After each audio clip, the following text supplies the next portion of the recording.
Over the last 5 weeks, we've given you the 5 worst mistakes when doing an R&D tax claim.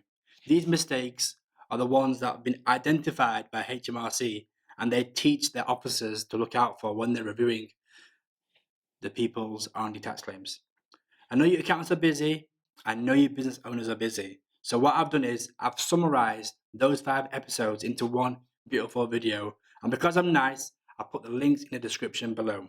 So if you want to learn about the 5 worst mistakes when making an R&D tax claim, stick around and let's go.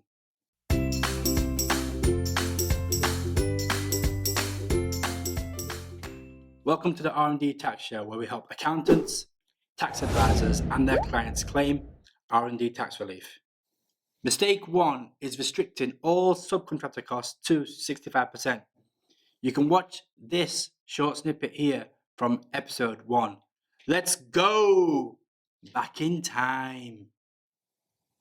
Should oxygen be needed, a mask will drop from the compartment located above your seat.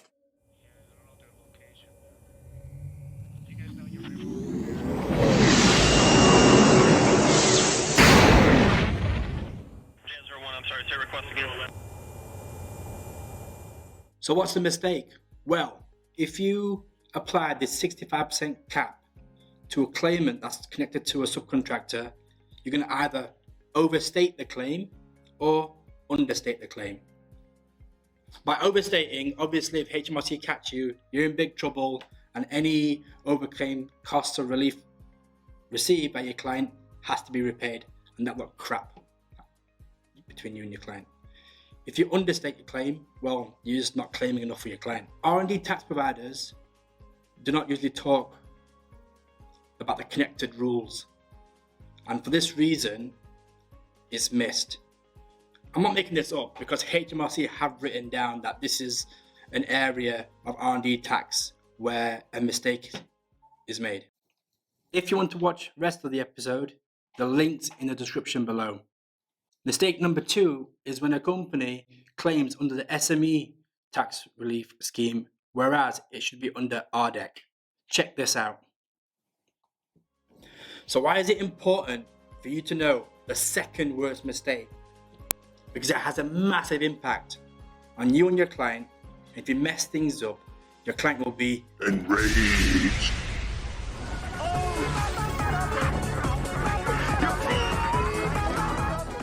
So what's the second worst mistake? Drum roll, please.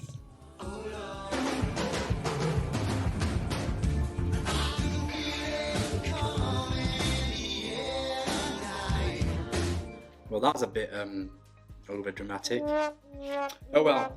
So the second worst mistake is not claiming under the correct R&D tax scheme. So there are 2 types of R&D tax scheme. The first is for small and medium enterprises, SME scheme, and the second is the Research and Development Expenditure Credit, RDEC for short. It's important to know the difference between an SME scheme and the RDEC. It's important to know the differences in the 2 schemes because under an SME scheme, a company can recoup up to 33.35% of its costs, whereas under the RDEC scheme, it can only recoup 10.53%. Don't forget, the full link is in the description. The third mistake is receiving a grant and also claiming R&D tax relief within the SME scheme. So where is the mistake? The mistake happens when your client receives notified state aid and then also claims R&D tax relief under the SME scheme. By doing this, they're overclaimed by 2/3. Obviously, when HMRC find out, your client can get into trouble. If you want to know why you'd get in trouble, check out the full video. And again, links in the description. Of the 5 mistakes, number 4 mistake is the one that gets me the most angry. It's the one that's most easily avoidable. Don't claim for a project that doesn't qualify for R&D tax relief. What's in the scope of R&D tax relief? A project must have an advance in science or technology, and there must be a scientific or technological uncertainty with that project. Let's delve a bit deeper into this. If you want to dive deeper into this episode, grab yourself a coffee and check out the link in the description below. Do you know there's a cap on how much losses you can surrender for R&D tax relief? If you don't, you could be falling into this trap. Here's a snippet from last week's episode. The mistake is when you do not restrict the losses that are surrendered for R&D tax credits. Let me show you an example. So my client, let's call them SDLTT, and they're structural engineers. The company had a trading loss of £440,844. The R&D costs were £120,222. Now, as you should know by now, this is uplifted by 130% before being included in tax computation. So the R&D tax costs that should be included in the computation are £156,289. So the new trading loss, including the uplifted R&D tax costs, are £597,133. The mistake would be to claim the £597,133 for payable R&D tax credits. If you want to find out how you can avoid this mistake, check out the link. So what's the takeaway for this week? It's quite simple. If you want to avoid making mistakes, watch our 5 videos in full.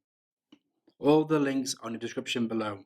If you got any questions, join our Facebook group and just ask me the question right there. The link's also below in the description. I'll catch you guys next week. Goodbye. Our channel is the holy grail to gain knowledge on how you can help your clients claim R&D tax relief. We upload a video every Thursday at 10 AM. These videos can be technical, but we talk about the principles and fundamentals, so grab your notepad and pen. And some are case studies where you can get an idea of real life scenarios whilst enjoying your brew.